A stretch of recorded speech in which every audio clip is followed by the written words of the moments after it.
حضرت عیسیٰ علیہ السلام ایک سفر میں نکلے تو آپ کے ہمراہ ایک یہودی ہو لیا۔ اس یہودی کے پاس 2 روٹیاں تھیں اور عیسیٰ علیہ السلام کے پاس 1 روٹی تھی۔ حضرت عیسیٰ علیہ السلام نے اس سے کہا، آؤ دونوں مل کر روٹی کھائیں۔ یہودی نے مان لیا، مگر جب اس نے دیکھا کہ عیسیٰ علیہ السلام کے پاس 1 روٹی ہے اور میرے پاس 2، تو بہت پچھتایا کہ میں نے شرکت کا وعدہ کیوں کر لیا۔ چنانچہ جب کھانے کا ٹائم ہوا تو یہودی نے 1 ہی روٹی رکھی۔ عیسیٰ علیہ السلام نے فرمایا، تمہارے پاس 2 روٹیاں تھیں، 1 کہاں گئیں؟ یہودی بولا، میرے پاس تو 1 ہی روٹی تھی، 2 کب تھیں؟ کھانا کھا کر آگے بڑھے تو ایک اندھا ملا۔ عیسیٰ علیہ السلام نے اس کے لیے دعا کی تو وہ اچھا ہو گیا۔ یہ معجزہ دکھا کر حضرت عیسیٰ علیہ السلام نے یہودی سے کہا، تجھے اس اللہ کی قسم جس نے میری دعا سے اس اندھے کو اچھا کر دیا، بتا دوسری روٹی کہاں گئی؟ وہ بولا، مجھے اسی خدا کی قسم، میرے پاس تو 1 ہی روٹی تھی، دوسری تھی ہی نہیں۔ اتنے میں آگے بڑھے تو ایک ہرن دکھائی دیا۔ حضرت عیسیٰ علیہ السلام نے اسے بلایا، وہ ہرن آ گیا۔ آپ نے اسے ذبح کیا، بھونا اور کھایا، اور پھر اس کی ہڈیوں سے فرمایا، قم بإذن اللہ۔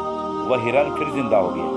حضرت عیسیٰ علیہ السلام نے فرمایا، تجھے اسی خدا کی قسم جس نے ہمیں یہ ہرن کھلایا اور پھر اسے زندہ کر دیا، بتا وہ دوسری روٹی کہاں گئی؟ وہ بولا، مجھے اسی خدا کی قسم، میرے پاس تو 1 ہی روٹی تھی۔ آگے بڑھے تو ایک قصبہ آیا، ایک گاؤں آیا۔ حضرت عیسیٰ علیہ السلام نے وہاں قیام کیا۔ یہودی نے موقع پا کر حضرت عیسیٰ علیہ السلام کا عصا مبارک چرا لیا اور خوش ہوا کہ میں اس سوٹے سے مردے زندہ کیا کروں گا۔ چنانچہ اس نے قصبہ میں اعلان کر دیا کہ مردہ کو مجھ سے زندہ کرا لو۔ لوگ اسے حاکم شہر کے پاس لے گئے جو بیمار تھا۔ یہ گیا اور جاتے ہی پہلے وہ ڈنڈا اس کے حاکم کے سر پر دے مارا، وہ مر گیا حاکم، اور پھر کہنے لگا، لو دیکھو اب میں اسے زندہ کرتا ہوں۔ چنانچہ پھر اسے ڈنڈا مارا اور کہا، قم بإذن اللہ، مگر وہ حاکم زندہ نہ ہو سکا۔ اب تو یہ گھبرایا، لوگوں نے پکڑ لیا اور اسے پھانسی پر لٹکانے لگے کہ اتنے میں حضرت عیسیٰ علیہ السلام پہنچ گئے۔ فرمایا، تمہارا حاکم میں زندہ کر دیتا ہوں، اسے چھوڑ دو۔ چنانچہ آپ نے قم بإذن اللہ کہا اور حاکم فوراً زندہ ہو گیا اور انہوں نے یہودی کو چھوڑ دیا۔ حضرت عیسیٰ علیہ السلام نے اس سے کہا، تجھے اسی اللہ کی قسم جس نے تمہاری جان بچا لی، بتاؤ وہ دوسری روٹی کہاں گئی؟ وہ بولا، مجھے اسی خدا کی قسم، میرے پاس دوسری روٹی تھی ہی نہیں۔ آگے بڑھے تو سونے کی 3 اینٹیں ملی۔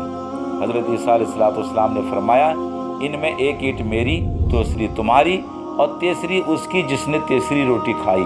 وہ بولا، خدا کی قسم، تیسری روٹی میں نے ہی کھا لی ہے۔ آپ نے وہ 3 اینٹیں اسی کو دے دی اور فرمایا، اب تم میرا ساتھ چھوڑ دو۔ چنانچہ وہ اینٹیں لے کر چلا گیا، مگر اللہ تبارک و تعالیٰ نے اسے اینٹوں سمیت زمین میں دھسا دیا۔ اللہ صمد۔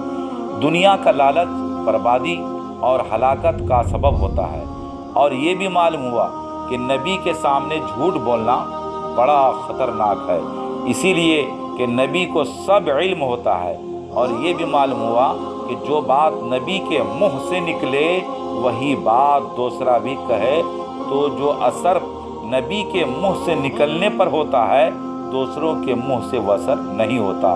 معلوم ہوا کہ نبی کی مثل بننے والا انجام کار تباہ و بربادی ہی ہوتا ہے۔